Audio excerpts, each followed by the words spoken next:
दो कदम पीछे हटता है तो समझ लीजिए कि वो किसी बड़े शिकार के लिए घात लगाकर बैठा है। जी हां दोस्तों, आज मैं बात कर रहा हूं T20 क्रिकेट के उस मॉन्स्टर बल्लेबाज की जिसका नाम सुनते ही गेंदबाजों के हाथ पांव कांपने लगते हैं, अभिषेक शर्मा। जी हां, अभिषेक लेकिन शर्मा। इस विश्व कप में भारत की इस अजय यात्रा के बीच एक बड़ी चिंता भी सामने आई है अभिषेक की फॉर्म।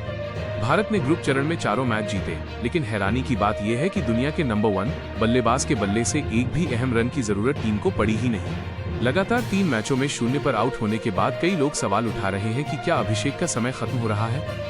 लेकिन भाइयों, असली खिलाड़ी वही होते हैं जो खाई के किनारे से लौटकर इतिहास लिखते हैं। आगे सुपर 8 की कड़ी परीक्षा खड़ी है और इस परीक्षा में अभिषेक के सामने सिर्फ जिम्बाब्वे या वेस्टइंडीज नहीं, बल्कि सुपर 8 में जगह बना चुकी मजबूत दक्षिण अफ्रीका भी है।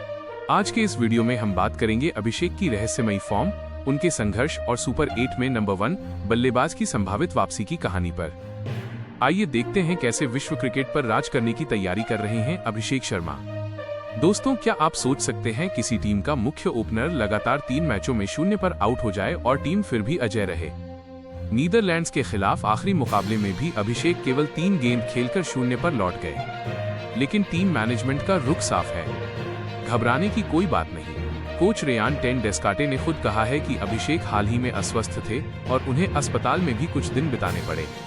यानी ये सिर्फ खराब फॉर्म की कहानी नहीं, बल्कि शारीरिक संघर्ष की भी कहानी है। लेकिन अच्छी खबर यह है कि पिछली रात उन्होंने नेट में लगातार 90 मिनट पसीना बहाया और बल्ले से फिर वही जानी पहचानी आवाज सुनाई दी। पाकिस्तान और यूएसए जैसी टीमों ने अभिषेक को रोकने के लिए घंटों रणनीति बनाई।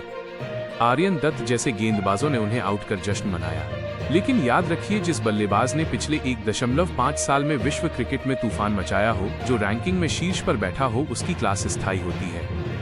फॉर्म अस्थायी होती है, क्लास हमेशा रहती है। वापसी सिर्फ समय की बात है। अब जरा सुपर 8 के ग्रुप पर नजर डालिए। मुकाबला आसान नहीं है। एक तरफ दक्षिण अफ्रीका और वेस्टइंडीज जैसी ताकतवर टीमें हैं, तो दूसरी तरफ जिम्बाब्वे, जिसने इस टूर्नामेंट में सबको चौंकाते हुए अपनी जगह पक्की की है। जिम्बाब्वे के खिलाफ अभिषेक का पिछला रिकॉर्ड अच्छा रहा है, लेकिन ये सुपर हिट है। यहाँ कोई टीम 1 इंच भी जगह नहीं छोड़ती। हर रन की कीमत होगी, हर गेंद पर दबाव होगा।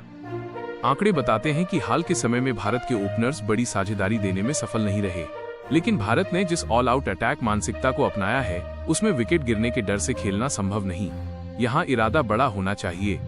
सूर्य कुमार यादव फॉर्म में है, हार्दिक पांड्या आत्मविश्वास से भरे हुए हैं, मिडिल ऑर्डर संतुलित दिख रहा है। लेकिन अगर अभिषेक पावर प्ले के 6 ओवरों में एक बार भी लय पकड़ लेते हैं तो भारत का रन रेट आसमान छू सकता है। पावर प्ले में उनकी भूमिका सिर्फ रन बनाना नहीं, बल्कि मैच की दिशा तय करना है। अगर वो शुरुआत में गेंदबाजों पर हावी हो गए तो विपक्षी कप्तान की पूरी रणनीति बदल जाएगी और बड़े मैचों में यही फर्क पैदा करता है शुरुआती झटका। दोस्तों, अभिषेक सिर्फ एक आक्रामक बल्लेबाज नहीं, बल्कि मानसिक रूप से भी मजबूत खिलाड़ी हैं। जब आलोचना तेज होती है, तभी असली किरदार सामने आता है। पिछले 1.5 साल में उन्होंने बड़े बड़े हमले किए हैं। स्पिन हो या तेज गेंदबाजी, हर किसी पर प्रहार किया है। अब सुपर 8 में विपक्षी टीमें उन्हें रोकने के लिए ऑफ स्पिन का जाल बिछाएंगी, पावर प्ले में लाइन बदलेंगी, फील्ड सघन रखेंगी। लेकिन यही तो असली चुनौती है। अगर अभिषेक इस जाल को तोड़ देते हैं, तो भारत को रोकना बेहद मुश्किल हो जाएगा। ये सिर्फ एक खिलाड़ी की फॉर्म की बात नहीं, बल्कि मानसिक मजबूती की परीक्षा है। बड़े खिलाड़ी वही होते हैं जो बड़े मंच पर जवाब देते हैं, और भारतीय दर्शक उसी जवाब का इंतजार कर रहे हैं। एक धमाकेदार पारी, शायद एक शतक जो आलोचकों को चुप करा दे। सुपर 8 में दक्षिण अफ्रीका जैसी टीम के खिलाफ शुरुआती ओवरों में तेजी लाना आसान नहीं होगा। वेस्टइंडीज के खिलाफ उनकी तेज गेंदबाजी चुनौती पेश करेगी। जिम्बाब्वे भी आत्मविश्वास से भरा हुआ है, लेकिन अगर अभिषेक ने शुरुआत में लय पकड़ ली तो वही मैच का टर्निंग पॉइंट होगा।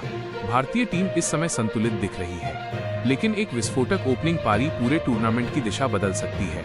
यही वजह है कि टीम मैनेजमेंट अभी भी अभिषेक पर भरोसा कर रहा है, क्योंकि वे जानते हैं ऐसे खिलाड़ी एक ही पारी में सब कुछ बदल सकते हैं।